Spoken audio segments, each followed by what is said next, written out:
চব্বিশের গণঅভ্যুত্থান কিংবা বিদায়ী সরকারকে ক্ষমতাচ্যুত করতে ছাত্র জনতার আন্দোলনকে সফলতার দ্বারপ্রান্তে পৌঁছাতে সশরীরে উপস্থিত থাকতে না পারলেও যারা সর্বক্ষণ অনলাইনের মাধ্যমে মানুষকে সাহায্য সহযোগিতা করেছেন, ছাত্র জনতার পাশে ভূমিকা রেখেছেন, ছাত্র জনতাকে সর্বক্ষণ গাইডলাইন দিয়েছেন, তাদের অবদান বাংলাদেশের মানুষ কখনোই ভুলবে না। তাদের প্রতি বাংলাদেশের মানুষ কৃতজ্ঞতা বোধ থাকা উচিত। তারা যে ভূমিকা রেখেছেন সে ভূমিকার কথা যদি বাংলাদেশের মানুষ ভুলে যায় তাহলে মানুষ অকৃতজ্ঞ হিসেবে পরিণত হবে। আমি যদি বেশ কয়েকজনের মধ্যে যাদেরকে আমরা সবসময় সামনে সাথে দেখতাম বা চিনতাম, যাদের ভিডিওগুলো আমরা দেখতাম, তাদের তথ্যগুলো আমরা জানতাম, তাদের নাম বলি। জনাব একজন, বিশেষ করে প্রথমেই যে নামটা বলতে যাবো তিনি হচ্ছেন একজন অ্যাক্টিভিস্ট কিংবা বিশ্লেষক হিসেবে আমরা তাকে চিনি, জনাব পিনাকি ভট্টাচার্য।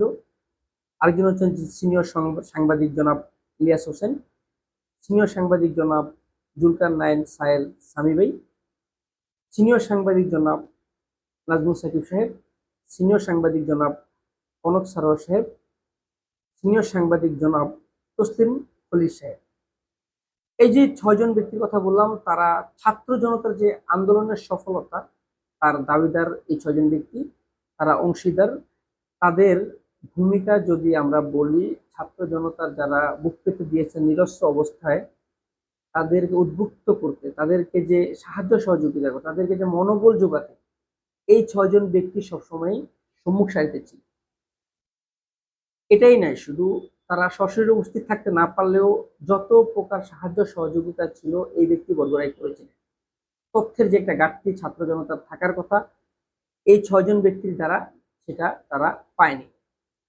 তাদের এই অবদান সম্পর্কে যদি আমরা বলি তাহলে আমাদের বলার শেষ হবে না। ছাত্র জনতার নানা রকমের সাহায্য, ছাত্র জনতা যখন নিরস্ত্র অবস্থায় মাঠে ছিলেন বা তাদের প্রতি যে একটা অবিচার করা হচ্ছিল, তাদেরকে বিভিন্ন জায়গায় শিফট করা, বিভিন্ন তথ্য দিয়ে সাহায্য করা, কি হচ্ছে কি হবে, এসব তথ্য যারা দিয়েছেন তারা হচ্ছেন এই সিনিয়র ছয়জন ব্যক্তি।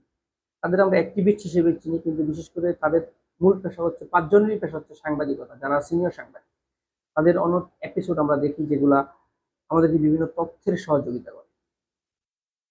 আমরা দেখেছি ছাত্র জনতার আন্দোলন শুরু থেকে শেষ পর্যন্ত এই ছয়জন যে সুন্দর একটা বন্ডিং ছিল তাদের মধ্যে, তাদের যে একটা ভালো সম্পর্ক ছিল, ছাত্র জনতার পাশে থেকে তারা যেভাবে সাহায্য সহযোগিতা করেছেন, গণঅভ্যুত্থানের অংশীদার হিসেবে তারা দাঁড়িয়েছেন বা ছিলেন।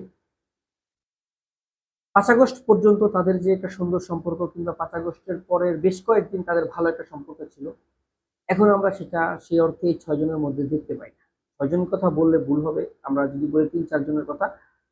তাদের এখন মতের অমিল, মনের অমিল স্বাভাবিক বিষয়। এক একজন এক এক মতের হবে, মতাদর্শী হবে, কিন্তু এই ছয়জন ব্যক্তি যে সুন্দর ভূমিকা রেখেছেন, তাদের থেকে আমরা এটাই প্রত্যাশা করি যে তারা বাংলাদেশের সার্বভৌমত্ব রক্ষায়, মাটির রক্ষায় সর্বক্ষণে নিজেদেরকে নিয়োজিত রাখবে। যে ভূমিকায় তারা ছিলেন বাংলাদেশের মানুষের মনে গেঁথে গিয়েছেন। তাদের এখন প্রত্যেকটা শিশু থেকে একদম বৃদ্ধ পর্যন্ত তাদেরকে প্রত্যেকেই চিনে, তাদেরকে অনুসরণ করে। এই ছয়জন ব্যক্তি যদি আলাদা আলাদা মনোভাবে চলা শুরু করে, আলাদা আলাদা মন্তব্য করে, বা তাদের একজন আরেকজনের প্রতি ক্ষিপ্ত মনোভাবে ফেসবুকে পোস্ট করে, সামাজিক যোগাযোগ মাধ্যমে সেটা নিয়ে আলোচনা হয়, এটা আমাদের জন্য লজ্জা। ছাত্র জনতা যে অভ্যুত্থান ঘটিয়েছে, যারা নিরস্ত্র অবস্থায় ছিলেন মাঠে, ওনারা না থাকতে পারলেও ওনারা যে ভূমিকা রেখেছেন সেটা বাংলাদেশের মানুষ ভুলবেন। আমরা তাদের কাছে এটাই প্রত্যাশা করি, এই ছয়জন ব্যক্তি যেভাবে বাংলাদেশের সার্বভৌমত্ব রক্ষায় সবসময় ভারতের বিরুদ্ধে কথা বলেছেন, বা বাংলাদেশের মাটি রক্ষায়, বাংলাদেশের মানুষের কল্যাণে যে কথা বলেছেন, সেটা অ্যাক্টিভ থাকবে আমাদের। আমরা দেখেছি তারা অনেক, এদের মধ্যে অনেকজন আছেন যারা নির্যাতিত বিদায়ী সরকারের আমলে, তাদের নির্যাতনের সম্পর্কে আমরা অবগত আছি। বিশেষ করে আমি 2020-এর পর থেকে জনাব পিনাকি ভট্টাচার্য এবং ইলিয়াস হোসেন সাহেবের প্রত্যেকটা এপিসোডে দেখতাম, তাদের অনুসন্ধানগুলো দেখতাম, তাদের তথ্যগুলো আমি জানার চেষ্টা করতাম। এই যে ছয়জন ব্যক্তির কথা বললাম, জনাব তাসনিম খলিল, জনাব জুলকার নায়েক সায়ের সামি ভাই, জনাব নাজমুল সাকিব ভাই, যারাই বলি, এই ছয়জন ব্যক্তি কিন্তু বাংলাদেশের যে এই যে অভ্যুত্থানটা হয়েছে সেটার দাবিদার, অংশীদার। তা আমরা চাই আপনাদের ভেতর যে একটা ভালো বন্ডিং ছিল সেটা বজায় রাখবেন। আপনারা যে এখন যে আপনাদের যে একটা মতের অমিল, মনের অমিল, আপনারা একে অন্যের প্রতি একটা একটু ক্ষিপ্ত মনোভাব আছেন সেটার আপনারা অবসান ঘটাবেন, আপনারা সমঝোতায় চলে যাবেন। কারণ আপনাদের থেকে আমরা অনেক কিছু শেখার আছে, আপনাদের থেকে আমরা অনেক তথ্য জানি। আমরা যারা আমাদের মাত্র তরুণ হিসেবে আমরা যারা পরিচিত, আমাদের আপনাদের থেকে অনেক কিছু শেখার আছে। আপনারা যদি একে অন্যের প্রতি এভাবে ক্ষিপ্ত মনোভাবে কথাবার্তা বলেন বা লেখালেখি করেন, এতে আমরা আশাহত হই, আমরা হতাশ হই। আমরা আপনাদের থেকে আশাবাদী, আপনারা বাংলাদেশের সার্বভৌমত্ব রক্ষায় বাংলাদেশকে নতুনভাবে বিনির্মাণের লক্ষ্যে আপনাদের যে ভূমিকা সামনের সারিতে ছিল, ভবিষ্যতে আমরা সেটাই পাবো। আপনারা বাংলাদেশের মাতৃভূমি রক্ষায়, বাংলাদেশের